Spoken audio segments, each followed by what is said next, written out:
Hello, I'm Helen Weedon, the Managing Director of the Satcoms Innovation Group, and I'm here for a one-to-one conversation with Russ Hogan, board member of the Satcoms Innovation Group and Director of Service Operations at GovSat. Hi, Russ. Hi, how are you doing? Good, thank you. How are you? Well, you know, in these weird and wonderful times, doing remarkably well. From the banks of the Moselle here in Germany. Sounds very grand, but I'm literally a stone throw over the river from Luxembourg, for those of you who've been here. Very lovely, sounds good.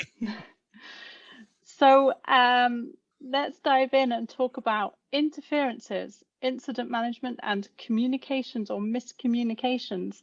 What is the stigma you're often encountering and why? Okay, so interference. Well, so when people talk about interference, they talk about many things. What I'm going to talk about today, or what I've been dealing with for these past many years, is RF interference, as in spectrum. Now, GovSat, we do things slightly differently at GovSat because what we have a tendency to do is we police our spectrum. So we actually go looking for interference and then try to mitigate that and report on that. The stigma, well, I think interference is misunderstood because we are victims of our own success, as we used to be before the innovations group. Of course, as you were aware, we were the satellite users interference reduction group, heavily involved in C-band interference and Wi-Fi as it was then. And we banged a lot of drums and banged a lot of sticks to bring the issue of interference out of the doldrums, out of the clouds, if you like, to openly discuss it. With that, of course, people then get the commercial side of the world get very, very worried about when you start talking about interference, because they see it as a problem that then causes a commercial issue, as in, oh, you can't possibly sell these services because there's interference. It doesn't work like that. What the interference is when you actually look at the amount of availability of bandwidth that's availability, and that's across all of the major capacity and the satellite providers, it's around about the same sort of tiny little percentage. That's it. It just so happens that because sometimes that tiny percentage interferes with something that's big, it gets blown out of order proportion. I don't think I explained that very well. So it's a relatively small problem over a huge amount of capacity. It's just that it can cause major issues. So there you go. And of course, it's interference. So automatically, people think it's done on purpose, and that's very, very, very, very rare. So Russ, I know you spent a lot of time in the military versus some time in the commercial satellite operations. So what are the lessons that you've learned from your time in the military, and how does it translate into the civilian world, or vice versa? I think it's vice versa, right? Because I think it's the lessons that I've learned in the commercial world. I've been able to transpose those across and use them in the job that I'm in now. Before I was working on GovSat as the service operations manager, of course, I worked for SES for a number of years as the interference, as the main lead for the interference mitigation there. And it's really best practice. And as you're aware, when we first started doing this as an industry, all those years ago as the interference reduction group, even commercially, you wouldn't get the big providers talking to each other. So SES and Intelsat, Eutelsat, Telesat, I can see you're nodding away because you know, and Arabsat, and all of these people, it was almost as if it was a no-no. So we're back to the stigma that it is in the fact that, oh, it's interference, or is it being done on purpose, or we mustn't tell anybody, or commercially it's very bad. But of course, at an operational technical engineering level, it was obvious that we were all suffering from the same types of interference, sometimes at the same time from the same terminal. So it was only that when we could actually all start working together, right, and we could start comparing at an engineering type level, operational type level, that we could help each other out by actually working on each other's interference, if you like, and then coming up with a common way forward to mitigate that interference. Now, military, well, there's a lot of things about the military is that everybody thinks all of a sudden that the military is super secret. Well, yes, it is. It's classified. It's on a need to know basis. If you don't need to know, you don't need to know. However, they still have the same sort of issues, the same sort of problems.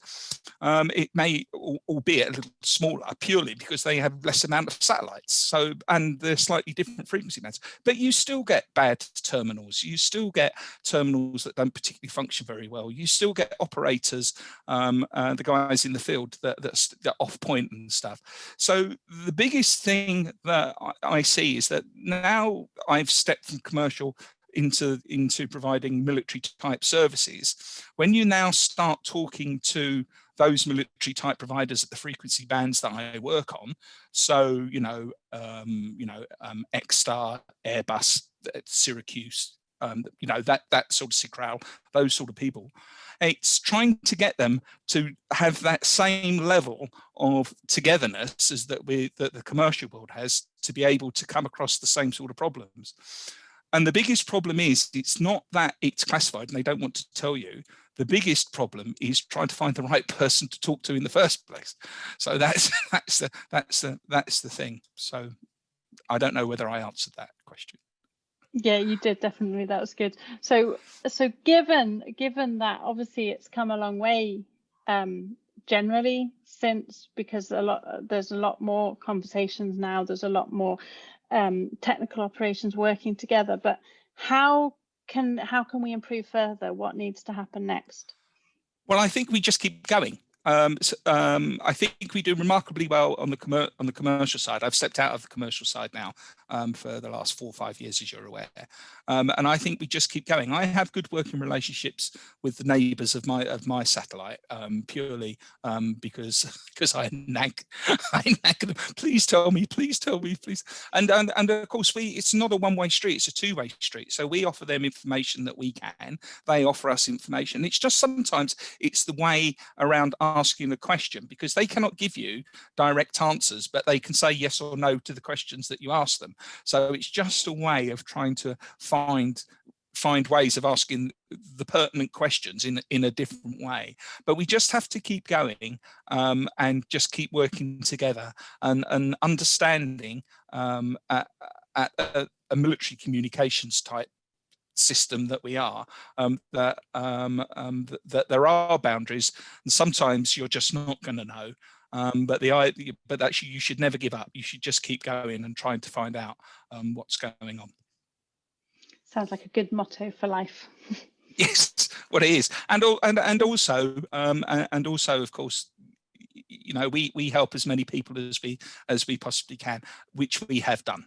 So it is there. It's not a taboo subject. Everybody thinks that the military aren't going to tell you anything. The last thing that the military want is for them not to be seen. That's the big thing. Is if you turn around and you say, "We can see you," all of a sudden they go, "Really? Ooh."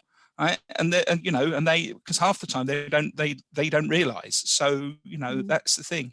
And when you start getting my favorite subject, as you're aware, radar interference.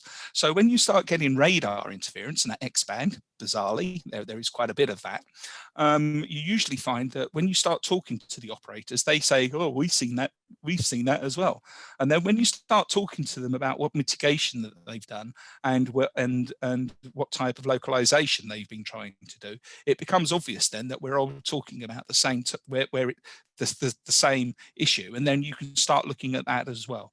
So so it's just keep going, education, and it's not that much of a taboo subject. Good. So my final question, possibly the most challenging one, what best practices have you seen, and could you share some of those with us? Best practices. Well, I think the best practices that we have is policing. Now, we're lucky that, as I said before, we police our spectrum. So therefore, we use exactly the same tools that the commercial type suppliers do. My secret of them is my favorite thing is, how many of you have got a smart television? Right? How big is your remote control in your smart television? How many buttons do you use? 3 or 4. Channel up, channel down, on, 1, 2. What does this one do? Oh, well, I don't know. How do you get it back? Right, so the idea being is that we use the tools, which are obviously very expensive, to an inch of their life, to just help to police and mitigate and to do smart service management. So that's the best practice. The other thing is to start it, an old phrase, start it, stop it before it starts. So good terminal registration, good vendor, good training. It's exactly this. It's exactly the same, and then trying to mitigate it, to nip it in the bud before it starts. But more importantly, identifying it very, very quickly, so that you can get the offending stuff off of your spectrum, to enable you to use that as well. So good lines of communications with your neighbours. That is, I cannot stress how important that is. So you know your satellite environment, you know who your neighbours are. Get to them at the correct level. We're not interested at the commercial level. We're not interested at a general level. What we're interested in is at an operational level. Get to somebody that you can speak to openly and freely, and then be able to talk to them if it's a known issue that way. So that's what we have learned in the last 3, 4, 5 years of being the new kids on the block. We've sort of come up all guns blazing, with all of these new radical things about actually talking to each other, and it seems to be getting there. Brilliant. That's really good to hear. Thank you so much, Russ. Great to talk to you. Well, it's always good to talk to you, and hopefully you can buy me that beer you owe me. Definitely. At some point when we meet. At some point again. soon. Yeah. All right. Thank you. Bye.